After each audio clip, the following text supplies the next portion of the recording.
তখন আন্তর্জাতিক অপরাধ ট্রাইব্যুনাল আমাদের যে কলিগরা আছেন ওনাদের সাথে আমরা যোগাযোগ করে একটা ম্যাপ ওনাদেরকে এঁকে দেওয়া হয়। সেখানে বলা হয় যে এই দেয়ালটা মাপেন, আপনি ইন্টারনাল যে দৈর্ঘ্যটা মাপেন, এন্ড দেন বাইরে যে ওই একই দেয়ালের এক্সটার্নাল দৈর্ঘ্য মাপেন। যদি 7 ফিটের উপরে পার্থক্য পান তাহলে বুঝবেন যে এইখানে কোনো একটা সেল আছে যেটা দেয়াল দিয়ে ঢেকে দেওয়া হয়েছে। তো ওনারা মাপেন, মেপে আমার মনে আছে যে আমাকে খুব এক্সাইটেডলি ফোন দিয়ে বলেছে যে 10 ফিটের উপরে জায়গা আছে যেটা খুঁজে পাওয়া যাচ্ছে না।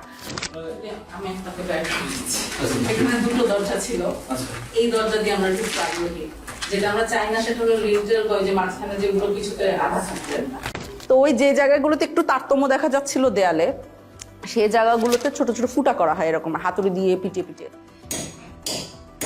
তো ওই ফুটার ভিতরে মাথা গলিয়ে দেখা যায় যে ঠিক ব্যারিস্টার যে বর্ণনাটা দিয়েছেন যে সেল, টাইলস, বাথরুম সব অক্ষত অবস্থায় আছে, ওরা জাস্ট নতুন দেয়াল বানিয়ে দিয়েছিল ওখানে। হ্যাঁ, আমরা